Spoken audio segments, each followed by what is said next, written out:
With regard to Comrade Senzo, are we envisaging a potential disaster? There can never be a disaster. I've explained in the statement that the act of self-conscience and voluntary stepping aside is an individual act. It's not in the guidelines that I've read. I've explained, not now, even earlier on, that Comrade Senzo presented himself to the Integrity Commission. And I said that we normally, in the past, as I explained, when somebody has presented himself or herself to the Integrity Commission, we wait for the conclusion of that process. And only when it is concluded, we get a report and table that report to the NEC and its recommendations for decision making. So I did report from the onset that Comrade Senzo did present himself to the Integrity, and we now get the report through his statement that he did appear, and they agreed they will meet again after the processes have been concluded. That's step one. And as the ANC, we did relate to that. With regard to step aside, we explained to him that he must work as a member of the NEC, and he had voluntarily taken a decision to step aside till the processes have concluded. We've got two processes in the country, ad hoc committee and Madlanga. And in the terms of reference, the name of Comrade Senzo arises there. And so there's a lot of things that are said about him that need his clarity, and for him to engage with those issues without any due pressure and prejudice. Now, as an organization, when a member is faced with such, and that member have voluntarily taken a decision that many wouldn't take, like what Comrade Senzo have done, you grant that. And that's what we have done. So it's not a subject of the ANC policy. But if I'm a member of the organization and all of that, you are in that situation, you are on leave in government. Literally, leave. You are not at work, and then you do work of the ANC every day. Wherever you go and appear, whatever you say is attributed to the ANC and yourself in relation to the proceedings of the ad hoc committee and the Madlanga Commission. So the best option for a party like ours is to allow that process to conclude and give the comrade an opportunity in terms of what they have asked to basically step aside and be on a special leave. And that's what we have done. And that's what we have granted to Comrade Senzo, so that he's able to attend to these particular matters. Suleiman stepping aside, his name has been mentioned, like many others whose names have been mentioned. He'll have to appear, but there is not the genesis of the commission as compared to Comrade Senzo. He'll have to appear if he's summoned to explain himself on those particular issues.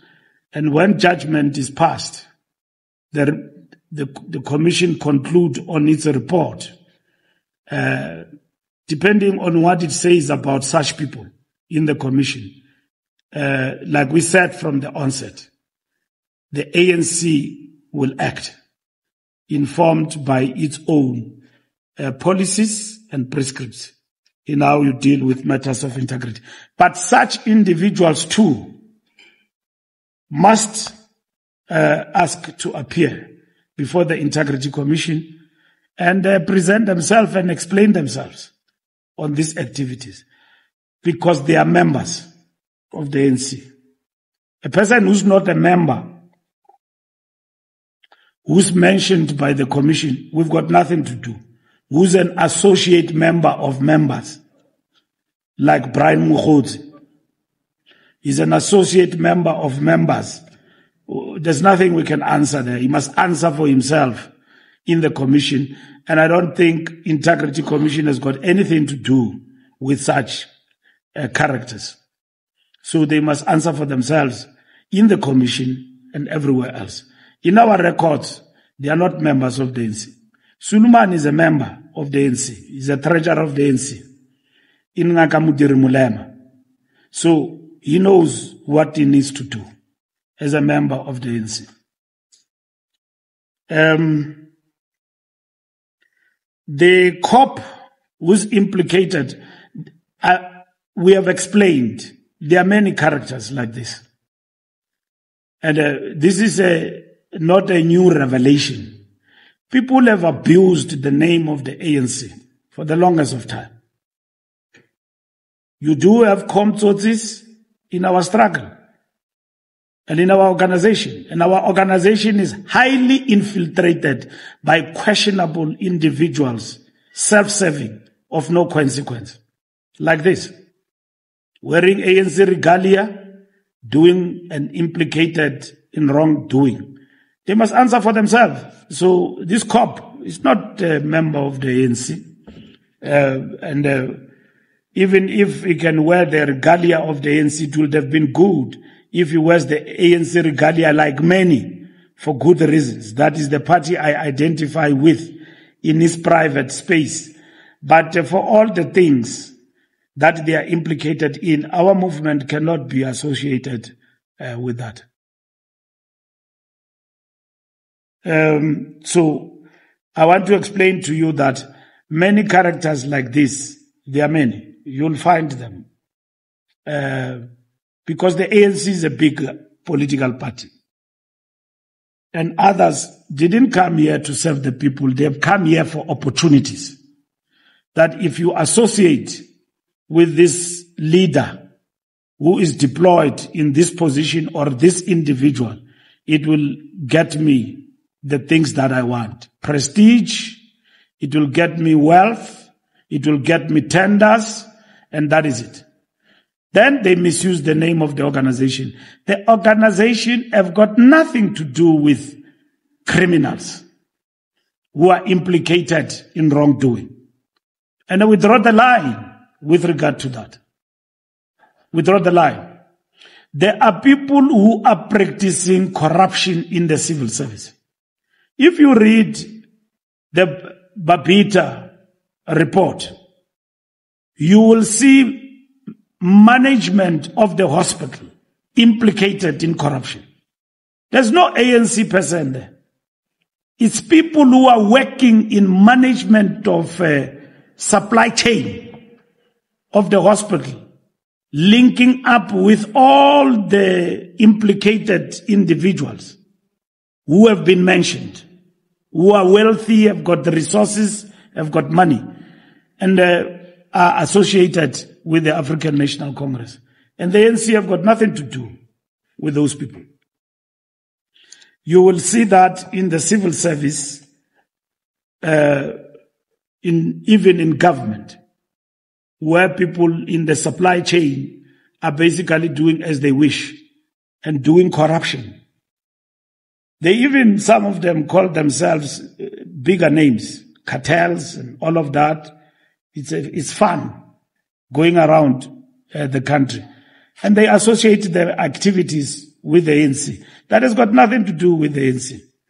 It's activities of individuals who are working in the civil service and at the same time doing corrupt activities, and now they get to be said to be associated with the African National Congress. The SACP decision to accept to change the resolution will also, spill over to the ANC. The decision to contest elections on your own is bigger than just a mere decision of changing a resolution for one issue there and that matter there, and so on. This resolution has got an impact on the alliance. The Communist Party is aware of that. It has got an impact in the alliance, in now making members of the Communist Party to choose between the ANC and the Communist Party in terms of membership. So we didn't have that. We didn't have to choose over the years between the ANC and the Communist Party. We are one thing. So the resolution that has been taken is got implications on the alliance as a whole. And that's why we need to understand the implication of that resolution. It's not just a resolution of, if it was not us, it is others. We would have understood as the ANC, we are now taking a resolution that will have impact on the alliance, and how will that then be addressed? So that's why as the ANC we are very much clearer on why the resolution of that nature does not augur well for our tripartite alliance. The NGC, there are many things that people want about the NGC. They want the NGC to elect leadership. They want NGC to do a whole lot of things.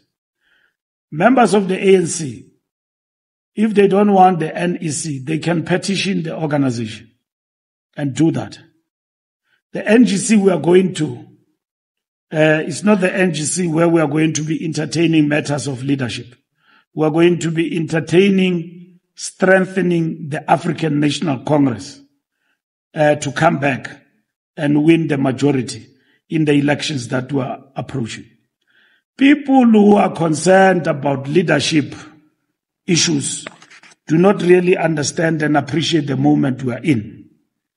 If they entertain such, I can report to you that majority of our structures are focused on the task of the General Council, not on who is going to be elected. The time for who needs to be elected will be in 2027.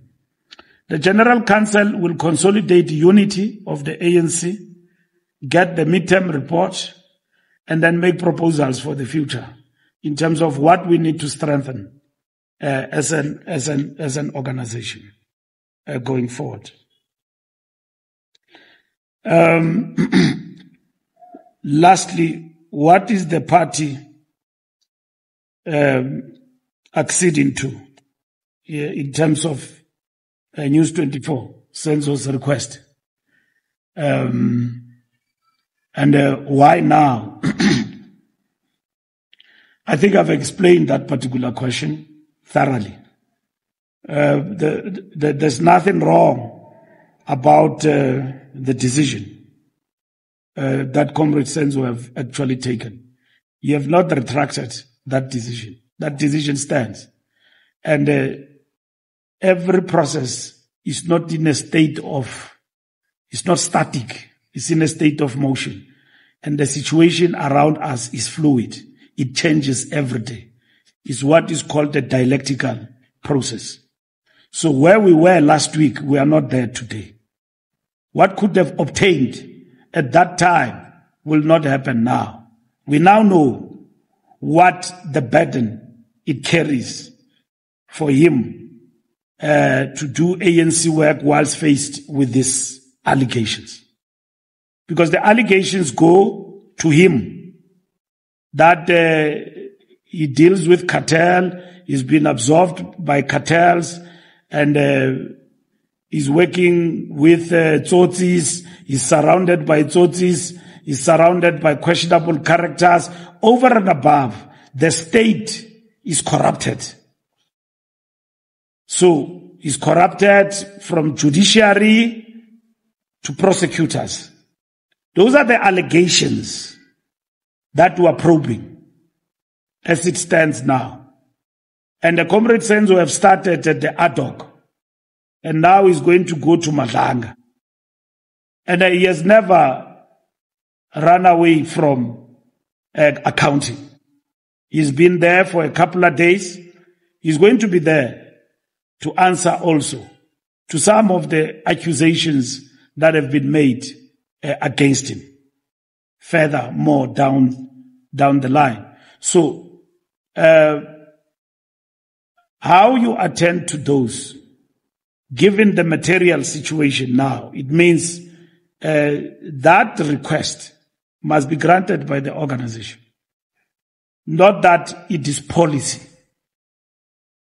Otherwise, we will be sitting with somebody who doesn't see anything wrong around him and all of that and what is happening, and he doesn't feel any burden and still stick on and say, no, I'm still fine.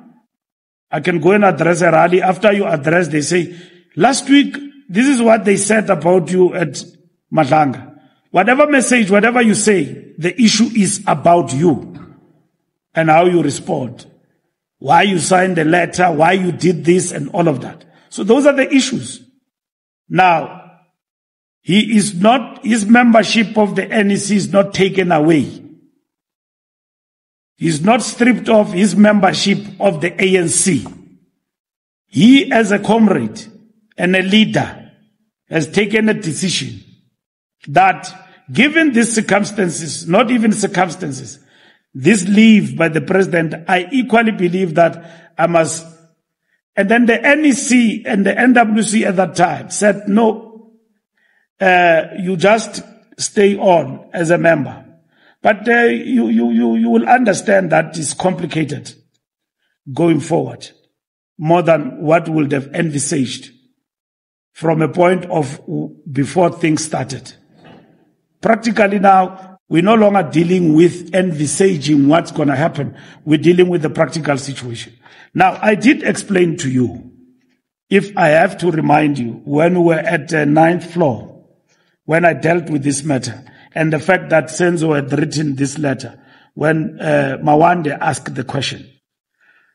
And even before he asked the question, I explained that here is the policy, and this is what is actually happening. And now, at that time, when I was explaining this particular matter, which we reiterate again here today, we did explain that integrity, Comrade Senzo has asked to appear, and he had not appeared. So yeah, he did appear before the Integrity Commission, and that process on its own is taking its course, like all other members.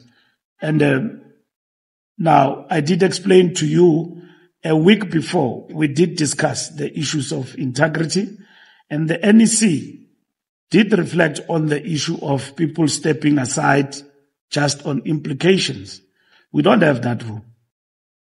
That if something is said about you and nobody can prove it anywhere, it's not tested anywhere, and then you can step aside. With Senzo, there is a process, which means I can stay in this process and clear my name. And that process is Justice Madlanga, first and foremost.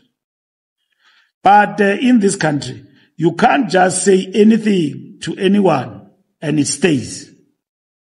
And then we must say, no, you are guilty as charged. That is kangaroo court. There's no such a thing. Allegations must be tested in a competent court of law. If not, the incumbent, the individual facing with such, must be able to deal with those in the position of leadership. So, yeah, these things are not small, they are big. And they are huge. And they've got huge implications for the country if they are found to be true. Now, we have said as the ANC, we can't give a running commentary. And the reason for that is that if something is said today about somebody will have a comment about it, even before the commission concludes. It's fine for people on Twitter to conclude, to be judges and prosecutors and all of that, to conclude on things, and the media to write, because you guys don't, make up issues now. You are writing what is reported about people. And then allow also those people to present themselves and their side of the story. On the balance of evidence, you will then make a determination that, and even the judge will make a final determination. But an argument that I will have with you now, and you say I'm this, and you say no, it's an argument. You are smearing me, you are doing everything. There's no way we are talking, or you are telling the truth. In this instance, there is a court, not a court, there is a process of which this country is spending millions of rands to deal with. So iphelile lampe. So umvile ngendlela khomsha ngayo ukuthi uphume eAmerica. So akandibuzi ngesisigezo sika Donald Trump, undibuza ngento kamasipala sigezelwa nguDonald Trump apha. Financial Mail izondibuza ngomasipala.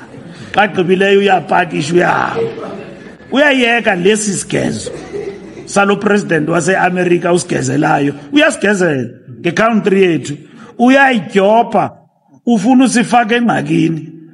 And then we are watching on uzosibuza ngomasipala. Xa gqibileyo akho problem, uyapakisha uyahamba. Le ka Donald Trump yokuthi funeka sibe isolated, akayihoyanga tu umtshana, hayi ugqibile, hayi gone, because the story must be G20 isengxakini. Thina siziqelile iprotest ze-G20 zomasipala, siziqelile. Abantu bakuthi sine union apha, we are a constitutional state, asothuswa ngabasebenzi xa bamatshela umasipala because kusiza i-G20. Zininzi izinto esijongane nazo, including ngoku abantu abahlukumezwayo bathi hey, iyeza le G20 sifuna ni declare GBV disaster. Uyaqonda? Akulunganga. Naba bagezayo bafaka ipost apha estratweni bathi no i-transformation yethu bayayithuka. Transformation in this country, they say this is a regulated racial policy that has been passed by our government, when the reality of the matter is about addressing not even disparities. What happened in this country 300 years ago? That's what we are addressing here. They insult it. They say we are regulating racial policy in this country, when they know we are not equal. And we will never be equal. And we can't be equal only after 30 years. The struggle continues. Otherwise, if we were equal, the economy would have told us a different story altogether, and many other things. They would have told us a different story altogether. But ke mandimyeke umhlekazi angandikhuphi endweni. So what the minister will pass tomorrow in terms of the medium-term budget statement, at least there is a consensus amongst all the parties in government, in the government of national unity, and the challenges that we are facing, and how to intervene with regard to that. So we don't envisage that they will have challenges that are of any nature by tomorrow when the statement is presented. Thank you. Thank you, Comrade SG. Colleagues, are there any hands? Follow up. Yeah, I think well, let's take the last round. After this, we'll start with you now, then one, then okay, it's a follow up. Let's start with yourself. Okay, no man can start. You can follow. Then Samtanda will close with you. After listening, my name is Mosfin Flex. Mine is regarding the NGC. My memory serves me when the last NDC was in 2015, when you had over 4,000 delegates from around 2,500, if I'm not mistaken, branches. Now, there's a problem with regards to disputed branches and stuff like that. And you indicated that the cutoff for delegates was September 30. Is there hope for those that will be resolved by the National Dispute Resolution Committee and appeal? Those branches and regions that will be resolved between 30th September and December before the NDC to be part of that, of the NDC. And I'm not worried that the number seems to have declined sharp from the last one, and how do you hope to bring back those numbers back to have many delegates participating and then unity of the ANC going forward? Thank you so much. Thank you. On. Thanks, it's Mawan again. Probably just to finish off where Loman left. Actually, Loman is right, SG, because in fact, maybe to take this point further, the point that Loman raises, it has raised a question of credibility of some of these ANC events. I mean, you can't have the numbers that Loman was reciting and then the ones that were, there's just no correlation between the two. The ANC remains more or less the same size, if not even bigger in terms of membership now than it was in the 2015 NGC. How do you explain those disparities, as I say, especially in line of those who then say, these are actually cooked delegates, they are not the legitimate delegates that ought to attend this event that represent the branches of the ANC in their majority, 70% plus percent.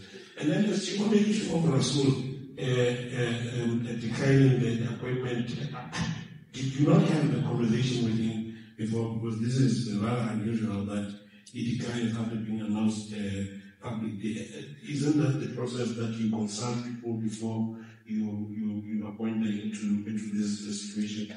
And then at the point of national interest that you missed, I don't know whether deliberate or cause in fact, the issue of the South African citizens that are stuck somewhere in Russia and Ukraine, allegedly having said that the NKP to be trained as security personnel. I don't know. Yeah, something along those lines. What do you have to say about that? I'm sure you should be concerned, like I am concerned as a South African citizen, that some of our own are stuck in a war zone like that one. And then finally, the COSATU bilateral that we had with them, say you agree on having continuing to have poor economic policy, that one would say how in this neoliberal economic framework of the ANC that is centered around austerity. I mean, it's for the first time we see magistrates marching about their working conditions, lack of things like bonuses and stuff like that, because of the economic framework that the current administration has taken, which is centered around austerity. Austerity that has been proven time and again that it kills public service, and you have such conversations. In fact, did you discuss austerity COSATU SG at all in that bilateral thing that you had? Last SG, you mentioned an passing issue of when you respond to someone that you are not revoking the membership of Umatsuwa. And I experienced thinking of me that you actually don't have the power, by the way, to revoke a membership of wayward members. Where is the ANC, given the amount of problems that is the ANC are in, credibility and integrity issues, at what point do you get to that to trigger that provision of revoking membership of people who are to the name of the ANC in extreme discipline, like this corporation not being mentioned at Malanga and the committee, which things that involve criminal cartels, drug cartels, serious transgression. Of course, natural justice, they're not guilty until, but you've always insisted that the ANC rises above society. So we can't say because they are not charged, therefore we can't take extreme measures, which is why stand aside was introduced precisely because the ANC rises above the rest of society. When are you revoking membership of certain comrades like it was implicated at Madlanga in the Terror Committee? Thanks. Some time. Welcome to 2024. Mr. Mbalula, not for the SACP and their decision to go alone in the next elections. Have you actually had a frank conversation with the alliance partner about exactly what is their contribution towards the ANC's electoral outcomes? I know that the last elections, before the way you did, but what was their contribution to that? And so why are you holding on to that? And then, could you please indulge me on a hyper local issue in the Peter region? I know that there are people there who have sent a lawyer's letter to you and they are requesting for the outcome of the dispute lodged against ANC, the regional conference in Peter. Can you get an update on that? Have you responded to their letter? I know the deadline was yesterday. They essentially want the report from the chairperson of the. So can you please give a response? Thank you. Okay, let's just give just one. Let's take just one. Sorry. Thank you, Veronica Mahali from Vision Africa. Just SG, for me, it's just really one question. We know, in fact, two, ahead of the G20. One being the women's shutdown that's anticipated ahead on that day. Many women saying that they will be shut down. Just your response as the ANC, given some of the issues that people will likely try to put forward ahead, of course, of this global engagement. But then again, going back to what Trump has said, are you worried at all about what influence this could have on the other G20 leaders, that perhaps maybe we could see others boycotting, but even just the perception that this has essentially created with the US president not taking part? That's the thing. All right, thank you. Correct,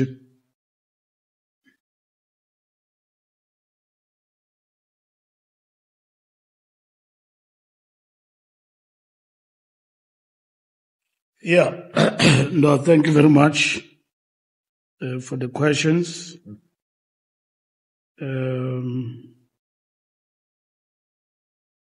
Masangani, City Press. No, they have not declined the numbers. It depends on the formula you actually use. And I know you are going to propagate this thing. I've heard you with Mawande saying that this is a big decline. No, there's no decline.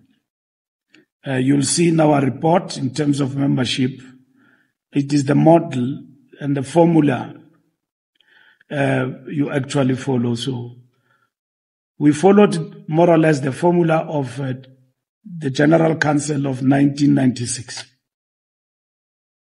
Not a rally, a mass, 5,000 people. We're going to get everyone from every province and any branch participating. Not all branches anyway, even if the numbers were 4,000, will come to the General Council. So, General Council, it is well constituted within the constitution of the ANC. 1,600 is within the constitution. The constitution mandates the NEC to formulate the delegation for the General Council. And the constitution does not talk about elections. The desire to elect and to disband, if it is there and people want to pursue it, they can try. It's a democratic platform, but I'm telling you right now, that General Council is not for disbandment or anything of sort. The ANC constitution does allow members, if they want the NEC to be disbanded, they can gather 2/3 of ANC branches and call for a special Congress for the disbandment of the National Executive Committee.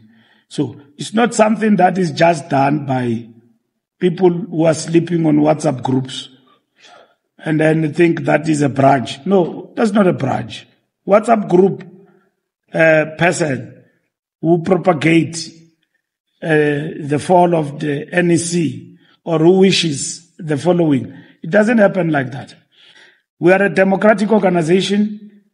It is expressed fully in the Constitution in terms of the rights of members and at the same time the powers of the General Council of the African National Congress. So, Maswangai, there is no decline of numbers. It's the formula that we have followed, and the NEC agreed that we must be 1,600, and then we must become a political school, and that's what we have been.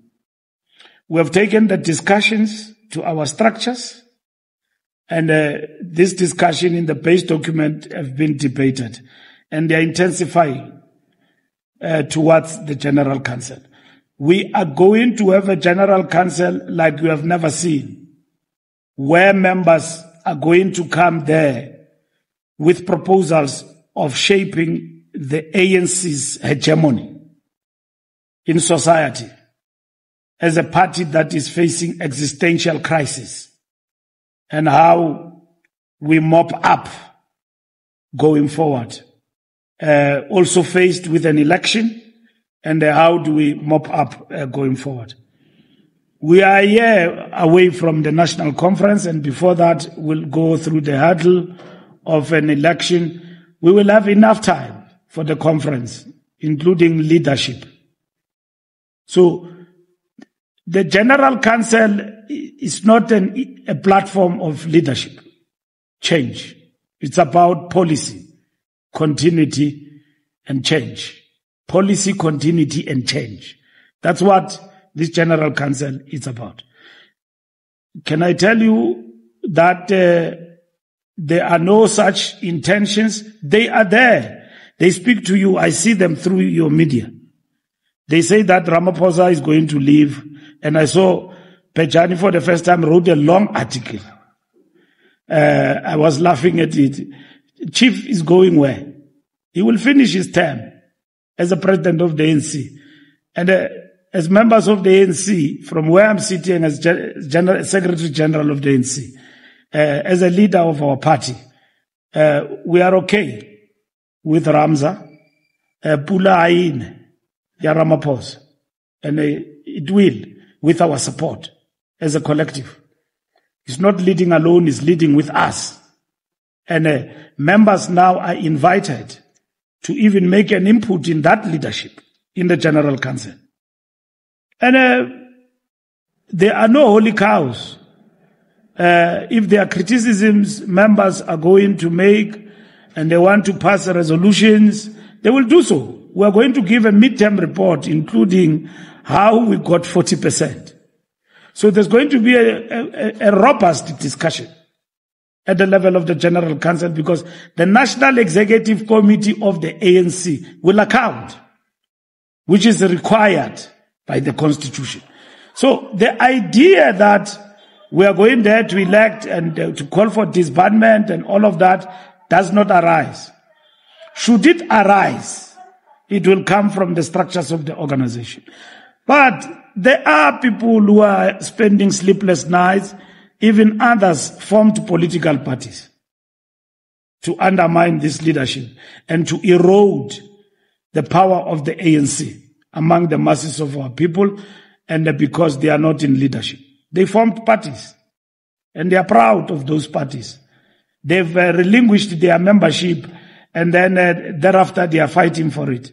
They are there. Others have been RT forces. I don't know now. Probably they are blue forces in the organization, because they've disintegrated. Others have gone to opposition parties and all of that. Others have formed political parties, but coming from us at the ANC. So there is no decline. We have given you 2 annual reports, and you wrote, you must read all of them. Annual reports. We gave you 2 annual reports about the state of affairs of the ANC. we are now going to produce the midterm report. The midterm report is going to be big because it also accounts for the elections. It also going to speak to the GNU, how we arrived at that particular decision. So it's a huge platform, but it is shaped also into the perspective of the base document we have circulated for discussion. I've seen Tamin Tenteni have produced a document called about the counter-revolution. It's a discussion that members must have. Those who disagree with him are free to engage. That's the nature of the ANC. Not to go around saying things and all of that. Here is the platform. It's now open.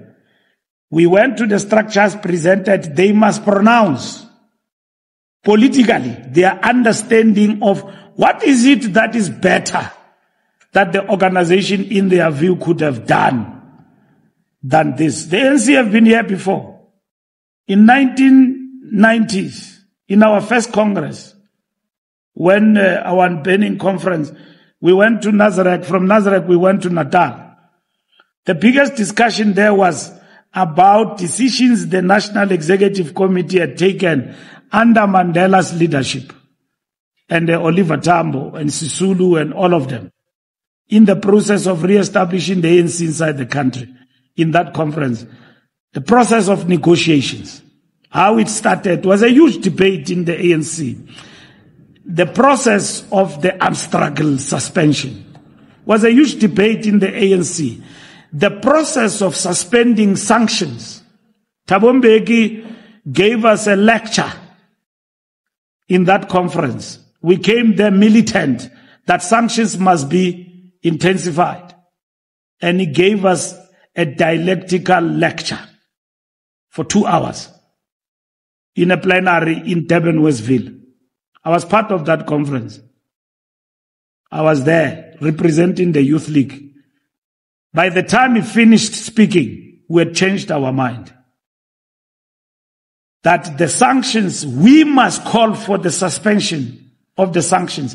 If we don't do it, they will be suspended without us and will lose what we call strategic initiative. So it is the ANC that took a decision that sanctions must. And that is in that conference where we said that mass mobilization is not the replacement of the armed struggle, but must be intensified.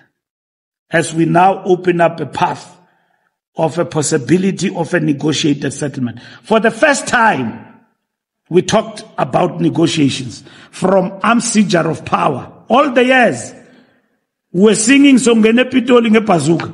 Here we land in Durban. Amaxhego athi, there's no bazooka here. Negotiations. Strategy and tactics of the ANC changes. Now we talk GNU. We are going to be talking strategy and tactics of the ANC. That talks about sustaining the ANC into power. Now in the possibility of a GNU and the setback. How do we come back from that? That is the strategic debate before the National General Council of the ANC. Not who gets elected. If people want their own leadership and they want to go to General Council and talk about election, then they don't understand where we are. And there are those who are busy plotting that. And they talk to you. We see them every Sunday. When you write the headlines, Masanga, in City Press, they are very nice. Ramaphosa is facing an uproar. Hey, this and that. We see them. They come and talk to you. They are faceless. But I can tell you right now, they are going to fail. Because the determination of our movement to succeed under our leadership is untenable. We understand perfectly where we are and what needs to be done for us to not only survive, but to come back. And that's what this General Council is going to answer. It can't be answered by 10,000 people who are going to be singing from in the morning till in the afternoon. It's going to be answered by 1,600 delegates, with others participating in the lead up to that General Council. Banikeza abanye umphako.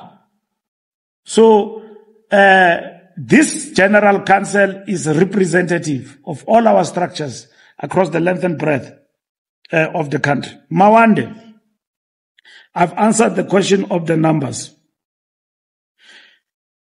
And I'm not going to repeat it. The question of Rasul, I did have a discussion with Comrade Rasul before announcement in Cape Town. He was going to Turkey, and then he said to me two things. He's got these new assignments that he's got. And Rasul is an activist of the movement. He's a cadre of the ANC. And he was ready to take up the task. And he also had some challenges at the time when we took the decision that he accepted other responsibilities, which it was going to be very difficult for him to match that with this part in terms of the organization. Of course, he had to talk to his family and prioritize that, because it would have meant that, do I leave this offer that I've taken up and then now go and focus on the ANC? But he have said, SG, I will die black, green and gold. Assign me other tasks, I will always be there. But the task you want to give me, especially in the Western Cape and the government we are dealing with in the Western Cape, will need me 24/7. And I can't give you half. So I announced him. And then I came back to the officials and the NWC with a name to replace him. And that name is Jeremiah. And he has who pick good Bible, Old Testament, with Jeremiah. Jeremiah Teisma, our comrade, seasoned comrade, all-rounder, Communist Party, background, COSATU, youth movement, upbringing. He's a pastor, by the way, from Mitchell's Plain at the present moment. So I spoke to him. He have accepted the role to become our convener in the Western Cape. So we will go and inaugurate him, probably, if time permitting, because before end of the week, so that you see him, Comrade Teisma. You might have known him, but you don't know. He has got very important accolades like Alderman. Do you know Alderman? In the council in the Western Cape, that he had that prestigious award that he got. So we believe that he's an activist, he's got energy, he will do the work. So we are happy with him. There are South Africans trapped there. We have issued a statement, and we want to reiterate that we want to know who sent them there. What were they doing there? Were they mercenaries? And all of that. President and government, we have said as the ANC, they must leave no stone unturned to get to the bottom of these 17 people whom it is rumored that they were 20. It means about 3 people have died there. Children, fathers of children have been dispatched to a war zone by somebody. I hear now another rumor that it is MK Party. So I don't want to be sued. I hear from you, the media, today, News 24, that it is rumored that these people were sent there by Zuma. So I don't know. But Zuma disappeared in the country. I don't know whether he was in the war zone and then he came back singing and very energetic when he came back. So, and somebody was saying on Twitter, Mbalula can't match Zuma. I can't match him. He's very fit from wherever he comes from. Umdomdala ayu fit kakhulu. Ungamalala nam ungithusile. At this age, So we don't want to entertain rumors, but we want to know. South Africa cannot afford to have sponsorship of mercenary work.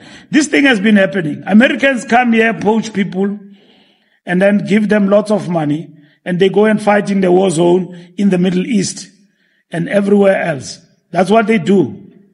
And everyone else, they poach these people, they give them a lot of money. Some who are operatives of the old order. Some of them, we caught them wanting to, going via Zimbabwe, to go and conduct a coup d'etat in Equatorial Guinea. Under President Zuma's government, we found them.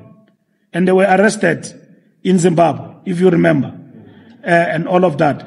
These mercenaries who are here in our country, so we need to know who is sponsoring this work, unless our state agencies are not doing the correct work. Everything else is a rumor that we have learned about in the media. We don't know how far it goes, but government must do its job.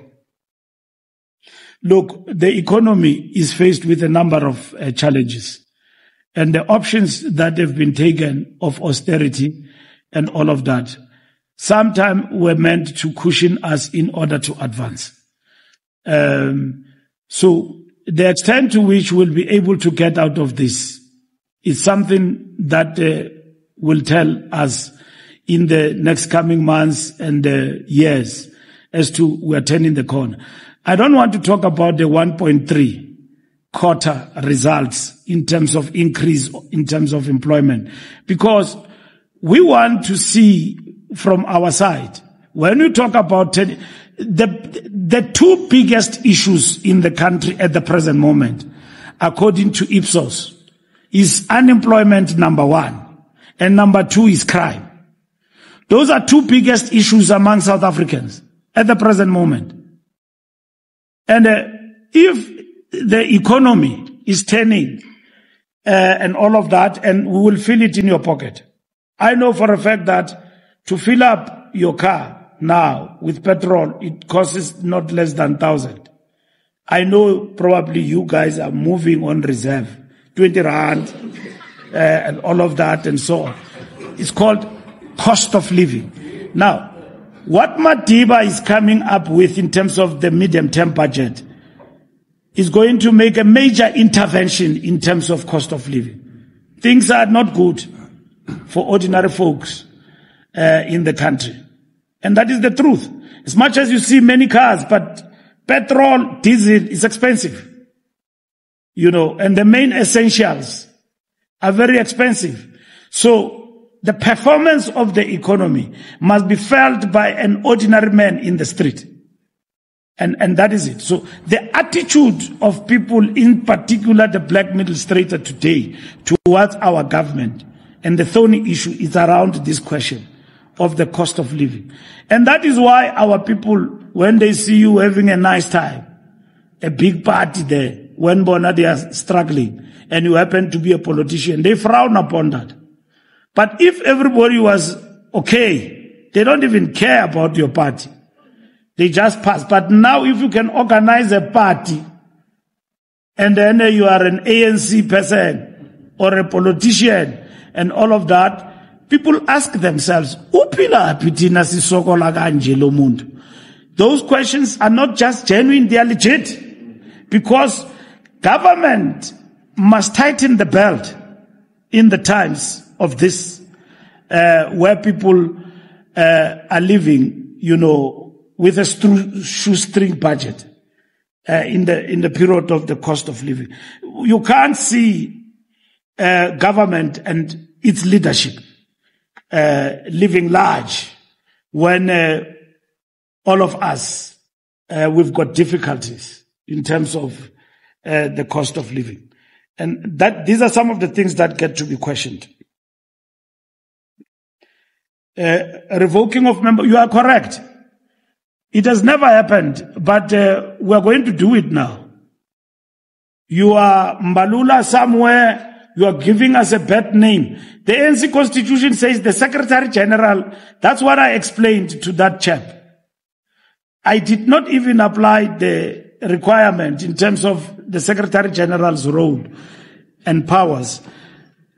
We just applied what is required in terms of the ANC constitution. So, revoking membership, that gets to be done anytime in the organization. News 24. We will not have the ANC winning and calling itself a movement, if ever. There was no value in the Communist Party and COSATU in the ANC. There was value, and there's still value. And that's why we will maintain that alliance, Siyamthanda, with the Communist Party and the ANC. Peter Mokaba, lawyers, we answer them here. We have answered those lawyers of Peter Mokaba. We have answered others, but we have briefed the structures in Limpopo about the task team that was established and the outcome. And we have followed up on the recommendations of the outcome of the conferences.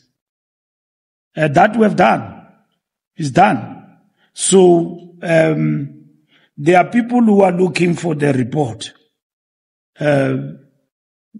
But the report won't help anyone, because at the end of the day, the local stand in terms of the organization is not the report. It's about how we have dealt with the matters before the organization in relation to this structure. So we have responded to the letter of the letters of the lawyers.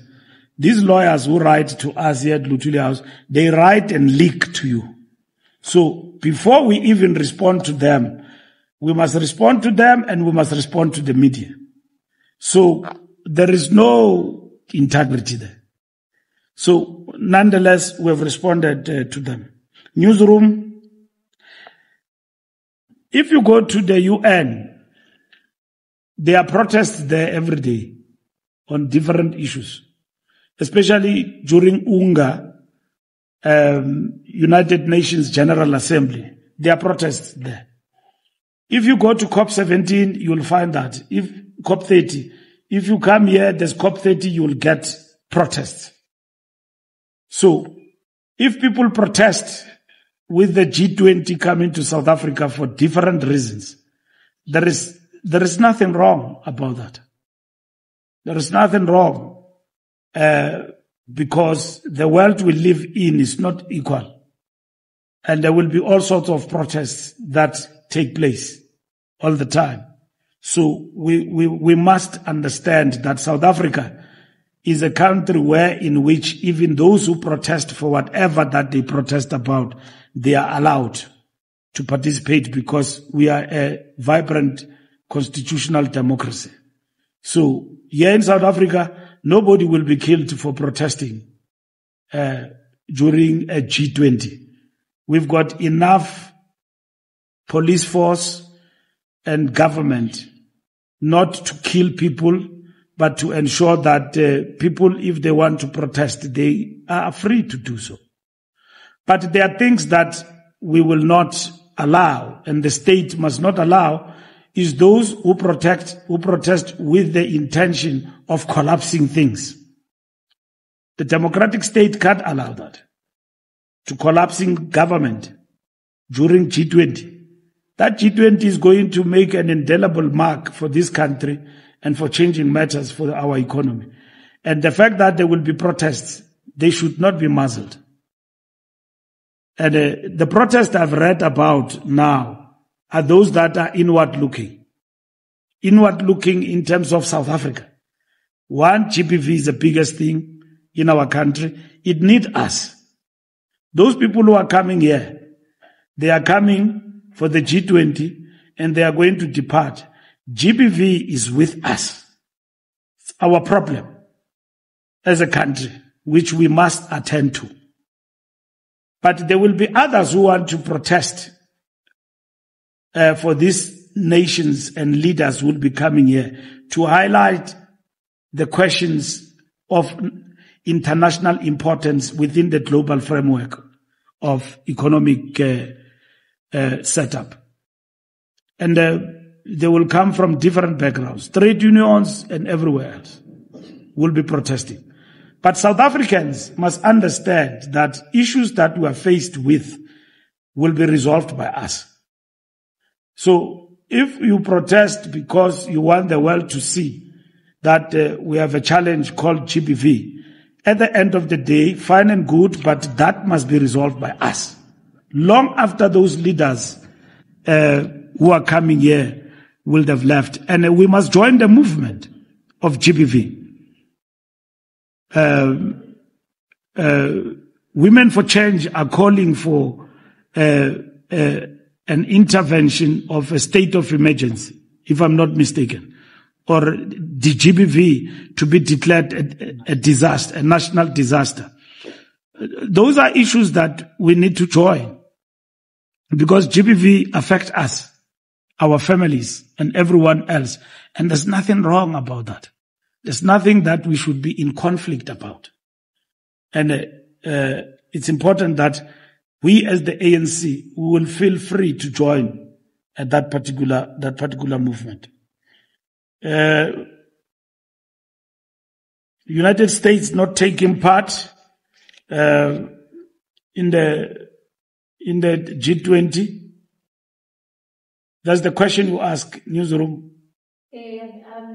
Just to speak about, just the repercussions of that, and the precedent that is setting ahead of this gathering.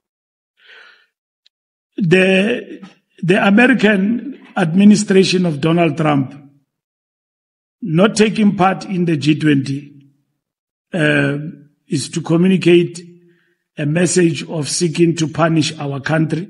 But unfortunately, the reasons they have chosen to punish us economically are incorrect and they are lies and fabricated. If they use the question of the genocide, the president of America goes to Miami and says, things are horrible there and things are bad there, and say that we are a communist country. We are not a communist country.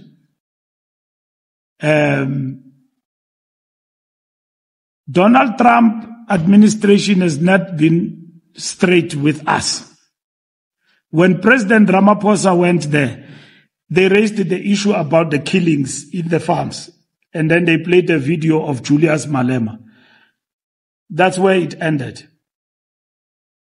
He never said anything about ICJ, about us taking Israel to international court. He never said there where we saw him there that he's got a problem with our policies. Expropriation of land, and all of that. But every time he's got an opportunity to take a swipe at us. Like that. There is a genocide there, horrible things are happening there. And that is it. So there's not been clarity about this question. About why are we punished so that we are able to respond and our government is able to respond appropriately. Now, we have explained to them that issues of BBBE and all of that are matters of redress in our country. They can't go around it. They can't go around it. They should know that there was apartheid in this country. As much as America, half of the time, supported the regime in our country for many years, many years. Fact of the matter is that Americans in America were with us in the anti-apartheid movement. Now that we have defeated apartheid and we are on the path of redress, they are now asking us that we must ignore that. That's not only incorrect, that's lazy thinking and scapegoatism and all of that they want to use. They want to grab at anything. A political party that does not have an ideology and a program of action, it grabs on everything. Death penalty, yes, I go with it. This and that, I go with it, and so on. As long as you'll get votes. America is treating us like that. It is not coming to us with clarity. Genocide, all South Africans, black and white in our country, are rejecting that thing of Donald Trump, including the vaccination now of AfriForum, that no, they didn't say there is genocide in South Africa. That's what I heard Kalikril say on interview, that they didn't say there is genocide. So what is this thing that we are being punished about? Even the president of America taking a stance that I'm not coming there. Vance was coming till a week ago, and some white people had organized at Voortrekker, a rally for him there to go and address. So I think they are going to cancel it fast and furious, that particular rally, because Trump has cancelled everybody. And then you want to give us that ambassador who's coming, Bozeli, that old man, very reactionary and conservative. But nonetheless, that is the matter that our government is capable of dealing with. Whether they will take such a person to become an ambassador in South Africa, who have declared that he's coming to tell us what to do. That's what he says. Rasul was dismissed in America and declared persona non grata for saying things there. And Americans did not agree with him. And Rubio, the Secretary of State, did not even call him to office. Rasul watiban a letter. What about America? Here is a man there coming our direction. He's telling us what we must do. We are a sovereign state. We are a sovereign state. We are a democracy. We are not a dictatorship. We are not a country where an election, we've got many political parties. We are running a country with what is called GNU, not influenced by Americans. It's our decision as South Africans. What is it that Donald Trump wants to lecture us about? Democracy. We are not a dictatorship. South Africans must stand up against madness, against their own country. Yes, we are a country in diversity. We don't agree like in a democracy. We don't agree on many other things. We resolved when the biggest party with the biggest majority got 40%. We resolved our issues without external influence within 14 days. And we formed government without mediation or violence. What is it that Donald Trump wants to give us and tell us? That we are a genocide. We killing black, white people in our country, farmers and all of that. We are not any of the things that they say we are. So we are being subjected in political terms to what is called imperialist aggression. That people want to run our country now, like what they do in Cuba. When Fidel Castro decided in Cuba that everyone who wants to be Americanized, want to go to America, is not in favor of the political, economic, socio-economic system we are about to practice, you are free to go. They all left, they went to settle in Miami, but they still punished Cuba till today. For a people who have decided what they want to be, they punished them. And today, we are a democracy. We are not a dictatorship. We are a flourishing democracy, by the way, in 30 years. And we are now told that we are killing whites, and therefore they are not coming. They know we've got strong trade relations with America. Yes, it will affect our economy. If overnight the trade relations, the companies that have invested in this country, for the madness that we are being told we are subjected to, were to withdraw from our country. As the ANC, we will not be threatened about sanctions. We are the movement. We are the leadership here. in this country.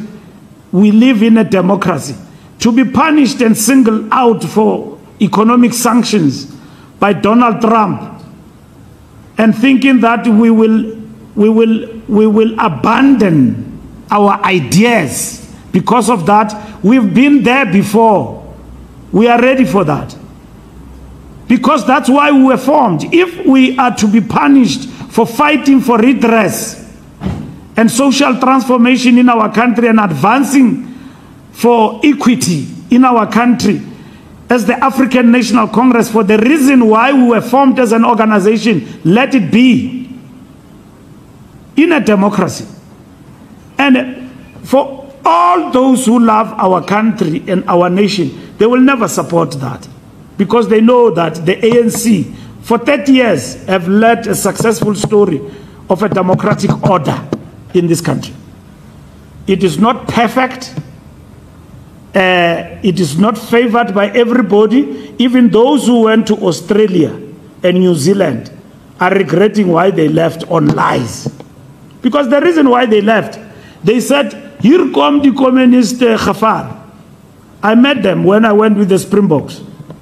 They came there in their numbers, in the stadium, in New Zealand, in Australia. I asked them, they said, life is difficult here.